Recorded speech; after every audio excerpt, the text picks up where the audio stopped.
Uy, tanong ko lamang po, meron din ba kayong mga monitoring kits na sinusuot tulad nito? Sa episode na to, kwento ko lamang po sa inyo ang halagang makukuha natin sa teknolohiyang mayroon tayo sa panahon ngayon. G, tara! Habang nag-evolve ang technology, sumasabay rin po ang medisina rito. Meron niyang mga robotic surgeries at lumalabas na rin po ang mga wearables sa kagaya nitong suot ko. Para sa akin, sa tingin ko po, malaki ang tulong ng mga wearables tulad nito, lalo na kung mayroong mga function sa pagtingin ng heart rate, pati na rin po yung mga high-end natin na makikita po natin yung sleep patterns, pati na rin heart rhythms, na-check na rin po yan. Pero para sa mga commoners na tulad natin na hindi naman masyadong mataas ang budget, okay na sa tingin ko yung mayroon kayong heart rate monitor, steps counter at oxygen saturation. Yang mga yan kasi magandang metric na kapag kayo ay nagsisimula mag-ehersisyo at syempre for our overall health. Sabi ko nga po sa inyo, mahalagang na-achieve natin ang ating heart rate o ating target heart rate kapag nag-ehersisyo. Para sa refresher, counting math lamang po tayo. Ito ang gagawin niyo para mo-compute niyo ang target heart rate niyo kung magsasagawa kayo ng moderate intensity exercise. Dapat lamang po alam niyo ang edad niyo. Siguro naman alam niyo yung age niyo. Ganito lamang yan. 220 minus your age and then yung makukuha nyo dyan, imumultiply nyo by 0.6 to 0.75.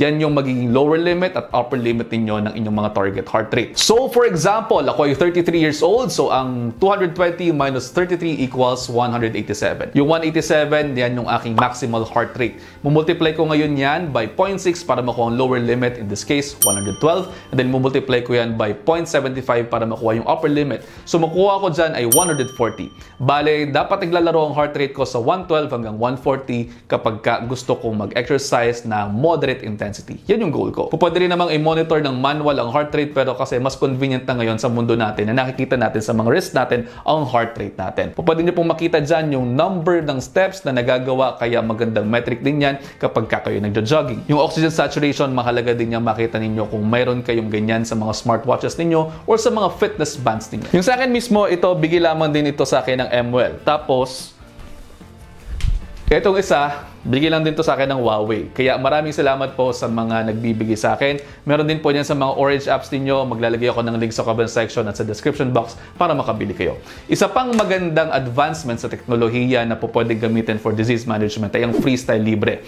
Not sponsored ito. Kinakabit po yun sa likod ng braso para kapag kailangan ay makapag-monitor kayo ng blood pressure nang hindi kinakailangan pang magtusok ng daliri. Lalabas na po sa phones ninyo kung ano ang blood sugar ninyo real time at mag-a-alarm ang telepono kung sumusobrang tumataas at sumusobrang bumabagsak ang inyong blood sugar.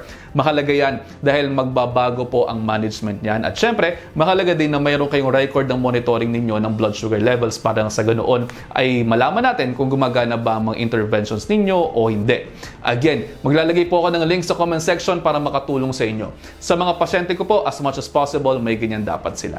At ayun, sabi ko nga po sa inyo, ayaw na ayaw ko lang naman talagang nagkakasakit kayo, kaya naman tuloy-tuloy lamang ako sa paggawa ng mga ganito. Kaya naman yun lang for now, i-digest nyo muna ang mga yan dahil ang gusto ko ay healthy kayong lahat. See you next episode. Ingat!